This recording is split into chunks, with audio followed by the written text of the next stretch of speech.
পৰিকল্পিত এটা প্ৰচেষ্টা চলাইছে।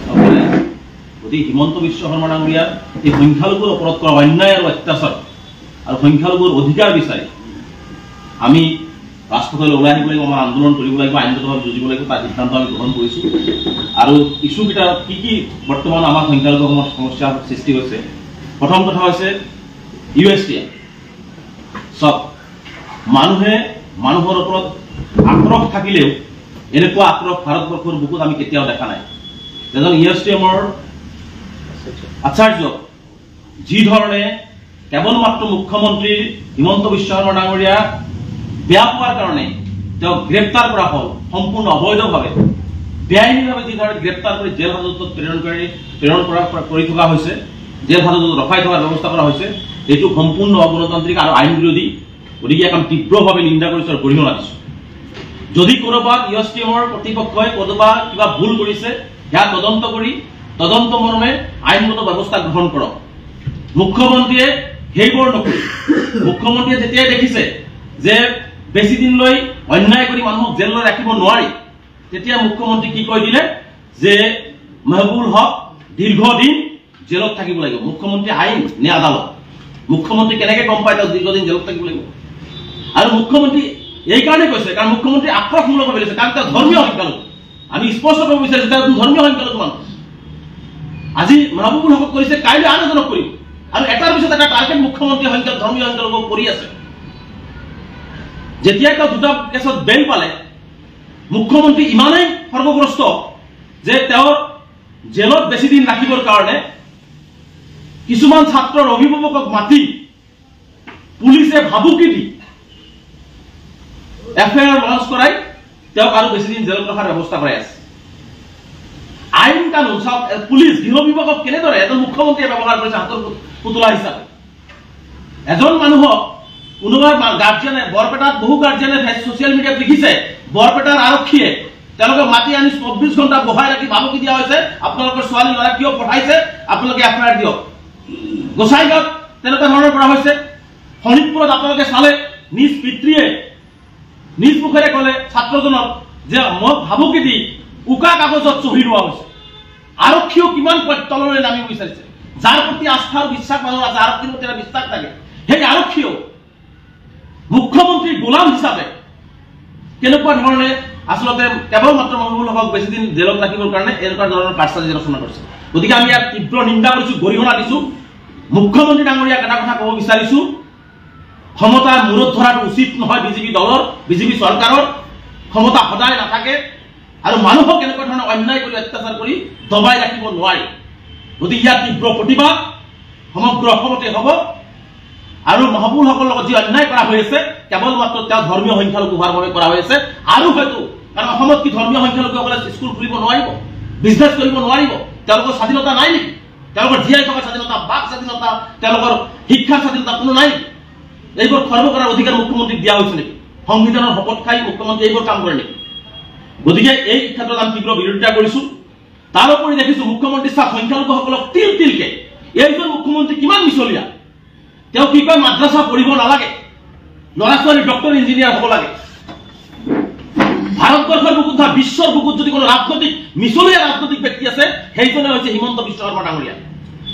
যদি মিছাৰ কিবা বিশ্ববিখ্যাত এৱাৰ্ড দিব লাগে সেই এৱাৰ্ডটো হয়তো হিমন্ত বিশ্ব শৰ্মা ডাঙৰীয়াই পাব। 4টা মেডিকেলৰ চিট চৰ অঞ্চলৰ ল'ৰা ছোৱালীৰ কাৰণে ৰিজাৰ্ভ কৰা হৈছিল আজি প্ৰায় 40 বছৰত। চৰ অঞ্চলৰ ছাত্ৰ ছাত্ৰীয়ে ডক্টৰ হ'ব লাগে, ইঞ্জিনিয়াৰ হ'ব লাগে, মাদ্ৰাছাৰ ছাত্ৰই ডক্টৰ হ'ব লাগে, ইঞ্জিনিয়াৰ হ'ব লাগে। 4টা চিট সংৰক্ষণ কৰাৰ সেই কামটোৱে সহ্য নহ'ল মুখ্যমন্ত্ৰীৰ। কেবিনেটত সেই 4টা চিট সংৰক্ষণ উঠাই দিয়া হ'ল। ইয়াৰ আমি তীব্ৰ বিৰোধিতা কৰিছোঁ। মুখ্যমন্ত্ৰী ডাঙৰীয়াই চামগুৰিত গৈ সংখ্যালঘুক ভোট ভিক্ষা কৰিব, সংখ্যালঘুক উন্নয়নৰ কথা ক'ব, সংখ্যালঘুক শৈক্ষিক দিশত আগুৱাই লৈ যোৱাৰ কথা ক'ব, সংখ্যালঘুসকলক ডক্টৰ ইঞ্জিনিয়াৰ হ'ব বুলি ক'ব, আৰু সেই চৰ অঞ্চলৰ মানুহখিনিৰ 4টা চিট মেডিকেলৰ চিট কাটি লোৱাটো আমি কোনো পদ্ধতিতে মানি নলওঁ। ইয়াৰ সংখ্যালঘুসকলৰ লগত চৰম অন্যায় আৰু চৰম প্ৰতাৰণা। আমাৰ তৃতীয়টো কথা হৈছে বাজেট। মই মুখ্যমন্ত্ৰী ডাঙৰীয়াক স্পষ্টকৈ ক'ব বিচাৰিছোঁ, আমি হিমন্ত বিশ্ব শৰ্মা ডাঙৰীয়াৰ পৰা ভিক্ষা বিচৰা নাই। ভাৰতীয় সংবিধানে দিয়া অধিকাৰ আমাক লাগে। এই বাজেটত সংখ্যালঘুসকলক ফুটা কৰি এটাও নিদিলে। তেওঁ কি দিলে? ৰিক্সা, টটো এইবিলাক সংখ্যালঘুসকলৰ কাৰণে দিয়া হৈছে। সংখ্যালঘুসকলক ৰিক্সা নালাগে, অটো নালাগে, মুখ্যমন্ত্ৰী ডাঙৰীয়া যদি সংখ্যালঘুসকলৰ প্ৰতি ইমান দৰদ আছে, সংখ্যালঘু যদি ইমানে ভাল পায়, 10টা অমেন কলেজ দি দেখুৱাই দিয়ক, 10টা আদৰ্শ কলেজ দেখুৱাই দিয়ক, 4টা মেডিকেল কলেজ দি দেখুৱাই দিয়ক। সেইকাৰণে কৈছো যে আমাক ভিক্ষা নালাগে। এই বাজেটত সংখ্যালঘু ৰাইজৰ কাৰণে একো দিয়া নাই। সংখ্যালঘুক এই বাজেটত চৰম প্ৰতাৰণা কৰা হৈছে, চৰম অন্যায় কৰা হৈছে। গতিকে ইয়াৰ আমি তীব্ৰ বিৰোধিতা কৰিছো। আৰু এই অটো ৰিক্সা এইবিলাক আমাৰ দৰকাৰ নাই, চিলাই মেচিন এইবিলাক দৰকাৰ নাই। এইবিলাক সংখ্যালঘু ৰাইজে নিজে কিনি চলাব পৰা ক্ষমতা সংখ্যালঘু ৰাইজৰ আছে। সংখ্যালঘুক লাগে ৰাস্তা ঘাটৰ উন্নয়ন, সংখ্যালঘুক লাগে শিক্ষা অনুষ্ঠান, সংখ্যালঘুক লাগে শিক্ষক, সংখ্যালঘুক লাগে কলেজ, সংখ্যালঘুক লাগে মানে অৰ্থনৈতিক উন্নয়ন। এইবিলাক আমাক লাগে। আমাক তেওঁলোকে ভিক্ষাবৃত্তি, হাত পাতি, জলঙা পাতি, তেওঁলোকৰ এই অটো ৰিক্সা আমাক নালাগে। ইয়াৰ আমি তীব্ৰ বিৰোধিতা কৰিছো। আজি চতুৰ্থটো কথা হৈছে চাওক, হিমন্ত বিশ্ব শৰ্মা ডাঙৰীয়াই এটাৰ পিছত অন্যায়ভাৱে উচ্ছেদ কৰি আছে। প্ৰথমতে কৈছিলে যে সন্দেহজনক নাগৰিকক উচ্ছেদ কৰা হ'ল। যেতিয়া দেখিলে যে এওঁলোকে সন্দেহজনক নাগৰিক নহয়, এওঁলোক বিভিন্ন জিলাত গৰাখহনীয়া পীড়িত লোক বিভিন্ন অঞ্চলত বসবাস কৰে, উচ্ছেদ কৰাৰ পিছত তেওঁ সংস্থাপনৰ ব্যৱস্থা কৰিম বুলি ক'লে। আমি দাবী উত্থাপন কৰিলো যে মানৱীয় দৃষ্টিভংগীৰে এই গৰাখহনীয়া পীড়িত মানুহখিনি হয়তো চৰকাৰী ভূমিত কেতিয়াবা জীৱন নিৰ্বাহ কৰিবৰ কাৰণে তেওঁলোকে আছে। চৰকাৰৰ দায়িত্ব আৰু কৰ্তব্য হৈছে অন্য বস্ত্ৰৰ বাসস্থান দিয়াটো। গতিকে চৰকাৰে অন্য বস্ত্ৰৰ বাসস্থান দিব লাগে। চৰকাৰে তেতিয়াই ক'লে যে এইসকল মানুহক সংস্থাপন দিয়া হ'ব। কিন্তু আজিলৈকে ধলপুৰ, হজাই, আজিলৈকে নগাঁও আদি অঞ্চলত হাজাৰ হাজাৰ মানুহ এতিয়ালৈকে জ্বালাবৰি জীৱন যাপন কৰি আছে, তেওঁলোকক আজিলৈকে সংস্থাপনৰ ব্যৱস্থা নহ'ল। মুখ্যমন্ত্ৰী সংখ্যালঘুৰ শিক্ষাৰ কথা সদায় শিক্ষাৰ লগত আগবাঢ়ি যাব লাগে, শৈক্ষিক দিশত আগবাঢ়ি যাব লাগে কথাবিলাক কয়। কিন্তু আজি ৩৭০০ ষ্টুডেণ্ট প্ৰায় ৩.৫ বছৰ হ'ল উচ্ছেদ কৰাৰ পিছত ৩৭০০ ছাত্ৰ ছাত্ৰীয়ে ৩ বছৰ ৫ মাহ উকলি গ'ল, শিক্ষাৰ পৰা বঞ্চিত কৰা হ'ল। সেই ৩৭০০ ছাত্ৰ ছাত্ৰীৰ ভৱিষ্যত মুখ্যমন্ত্ৰী ঘূৰাই দিব পাৰিব নেকি? মুখ্যমন্ত্ৰীক আমি প্ৰশ্ন কৰিব বিচাৰিছো। আৰু এই মুখ্যমন্ত্ৰীয়ে এতিয়া আকৌ চহৰ অঞ্চলত, আপোনালোকে জানে চহৰ অঞ্চলৰ মাটিত জৰীপ হোৱা নাই। চহৰ অঞ্চলত যুগ যুগ ধৰি মানুহ বসবাস কৰি আছে। আৰু মাটিৰ এটা চিষ্টেম আছে চহৰ অঞ্চলত। এবাৰ যদি বছৰত নদীটো খহাই লৈ যায়, পৰৱৰ্তী পৰ্যায়ত সেই পৰৱৰ্তী বছৰত নিজৰ মেধি পাট্টাটোও চৰকাৰী হৈ যায়। সেই মানুহখিনিক আমি যিহেতু নিজৰ মেধি পাট্টা আছিলে, চহৰ অঞ্চলৰ মানুহৰ মেধি পট্টা থকা মাটি যিহেতু নদীয়ে খহাই লৈ গৈ আকৌ উঠিছে, মাটিটো যেতিয়া উঠি যায় তেতিয়া এইটো চৰকাৰী হৈ যায়। গতিকে সেই চৰকাৰী হৈ যোৱা মাটিবিলাক যাৰ যাৰ মাটি আছে ঘূৰাই দি চহৰৰ মাটিত পাট্টা প্ৰদানৰ কাৰণে আমছে জন্ম লগ্নৰ পৰা দাবী উত্থাপন কৰি আহিছে। কিন্তু চহৰৰ মাটিৰ পাট্টা প্ৰদান নকৰি চহৰ অঞ্চলৰ মাটি কাঢ়িবৰ কাৰণে মুখ্যমন্ত্ৰী সাহেব কিমান বেপুৰাভাৱে কয় যে চহৰ অঞ্চলৰ জৰীপ কৰি আছো, মাটি দিয়া নহ'ব, মাটি দিয়া নহ'ব। চহৰ অঞ্চলৰ এইটো অধিকাৰ, চহৰ অঞ্চলৰ ভূমি, চহৰ অঞ্চলৰ নিজৰ ভূমি, সেই ভূমি মুখ্যমন্ত্ৰীয়ে দিব লাগিব। আজি মুখ্যমন্ত্ৰী ডাঙৰীয়াই বসুন্ধৰা আনিছে। আৰু এটা কথা মই আপোনালোকক কৈছো, বসুন্ধৰা আনিছে। বসুন্ধৰাত শদিয়াৰ পৰা ধুবুৰীলৈকে মুখ্যমন্ত্ৰীয়ে কয় খিলঞ্জীয়া মুছলমানৰ প্ৰতি তেওঁলোকৰ বহুত দৰদ। মই হিমন্ত বিশ্ব শৰ্মা ডাঙৰীয়াক প্ৰত্যাহ্বান জনাইছো, শ্বেতপত্ৰ প্ৰকাশ কৰক। শদিয়াৰ পৰা ধুবুৰীলৈকে আপুনি কোৱা খিলঞ্জীয়া মুছলমান কিমানজনক বসুন্ধৰাত মাটি প্ৰদান কৰিছে? কিমানজনক কিমান বিঘাকে মাটি প্ৰদান কৰিছে?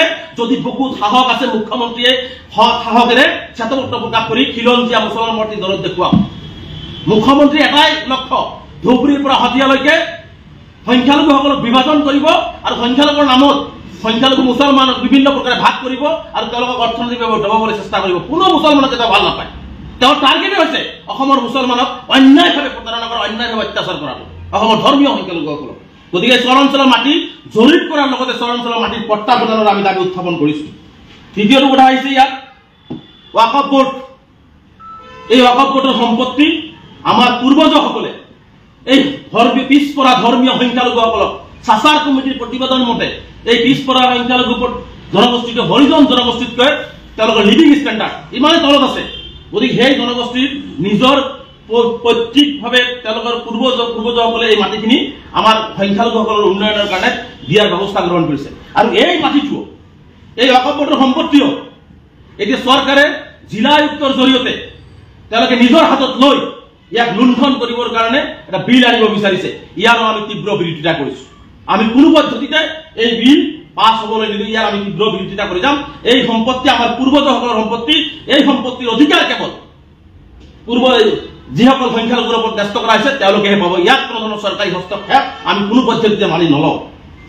লাষ্টত আৰু এটা কথা আমি আপোনালোকক কৈছো, সবকে সাথ সবকে বিকাশ সবকে বিশ্বাস। এই কথাটো মুখ্যমন্ত্ৰীৰ দলেও কয়, মুখ্যমন্ত্ৰীও কয়, প্ৰধানমন্ত্ৰীও কয়। আজি আচৰিত হ'ব, অৰুণোদয় আঁচনি দি আছে, প্ৰতিজন সংখ্যালঘু ৰাইজৰ অৰুণোদয় কাটি দি আছে। ধৰ্মীয় সংখ্যালঘুসকলৰ অৰুণোদয় প্ৰতিখন জিলাতে বৰপেটা কওক, বজালি কওক, ধুবুৰী কওক, নগাঁও কওক, মৰিগাঁও কওক, আপোনালোকে সাৰ্ভে কৰি চাওক, প্ৰতিটো অঞ্চলত অৰুণোদয় আঁচনি কাটি দিয়া হৈছে। কেইটামান মুছলিমেও কিছুমান সংখ্যালঘুক দিয়া হৈছে যিসকলৰ পৰিয়ালে এজিপি বা বিজেপি দল কৰে। এজিপি বা বিজেপি দল কৰে, তেওঁলোকৰ মুছলিমৰ ধনী লাগিলে তেওঁলোকে ধনী হৈ থাকক, তেওঁলোকে কৰোড়পতি হৈ থাকক, হাজাৰ হাজাৰ উদাহৰণ আছে। গতিকে এই অৰুণোদয় আঁচনিটো আমি দেখিছো যে সংখ্যালঘুসকলক চৰমভাৱে দুখীয়া বিধৱা মানুহখিনিক, দুখীয়া দৰিদ্ৰ মানুহখিনিক চৰম অন্যায়ভাৱে কেৱল মুছলমান হোৱাৰ কাৰণে, কেৱল বিজেপি আৰু এজিপি নকৰাৰ কাৰণে তেওঁলোকক এই আঁচনিৰ পৰা বঞ্চিত কৰা হৈছে। ইয়াৰো আমি তীব্ৰ বিৰোধিতা কৰিছো। গতিকে এই আটাইকেইটা কথাৰ ওপৰত যিহেতু আমি এতিয়া জীয়াই থকা ন্যূনতম আমি সমস্যা, বিভিন্ন সমস্যাত পৰিছো, আমাক যিহেতু জীয়াই থাকিবলৈ কোনো ধৰণৰ অধিকাৰ দি থকা নাই, গতিকে এটা প্ৰবল গণ আন্দোলন কৰিবৰ কাৰণে অহা 9 এপ্ৰিল গুৱাহাটীৰ সচল যাত্ৰা আমি আৰম্ভ কৰিম। আমি গুৱাহাটীৰ সচলত বৃহৎ গণবিক্ষোভ কাৰ্যসূচী গ্ৰহণ কৰিম 9 এপ্ৰিল। 22 এপ্ৰিলত 21 এপ্ৰিলত সজাই সংখ্যালঘুসকলক কৰা প্ৰতাৰণা আৰু অন্যায়ৰ বিৰুদ্ধে সংখ্যালঘুৰ অধিকাৰ বিচাৰি সজাই প্ৰথমটো গণবিক্ষোভ জনজাগৰণ সভা অনুষ্ঠিত হ'ব। গণবিক্ষোভ কাৰ্যসূচী দ্বিতীয়টো গণবিক্ষোভ কাৰ্যসূচী হ'ব 23 এপ্ৰিল বৰপেটাত, 24 এপ্ৰিলত ধুবুৰীৰ বিলাসীপাৰা আৰু 29 এপ্ৰিলত বৰাক উপত্যকাৰ কৰিমগঞ্জত।